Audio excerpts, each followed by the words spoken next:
Bonjour, bienvenue sur jean-pierre-villade.com. Je vous propose un nouveau tutoriel sur EBP Devis Facturation Bâtiment 2014 sur la création des familles éléments et des éléments.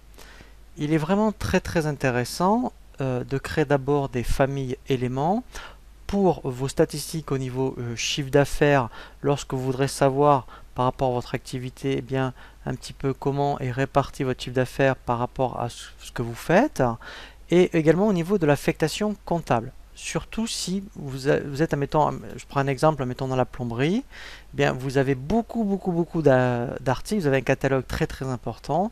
Si vous deviez systématiquement mettre les comptes comptables sur chaque article, c'est assez fastidieux.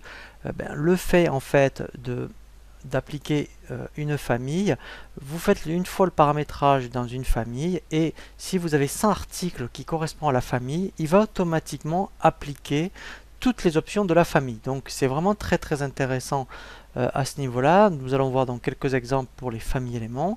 Et enfin, au niveau des éléments, donc c'est vraiment un vocabulaire au niveau du bâtiment, hein, c'est en fait tout ce qui est article. Nous verrons comment créer de la main-d'œuvre, de la fourniture et enfin un ouvrage. La première chose que nous allons voir donc, c'est les familles éléments. Dans le menu Données, famille éléments. Alors, il y a déjà quelques exemples. Alors, on peut prendre un exemple concret, comme ça vous verrez, ça sera plus parlant. Donc, je suis, admettons, voilà, dans une entreprise de bâtiment, mettons tout ce qui est général, et donc j'ai une activité de peinture. Donc, je vais créer une famille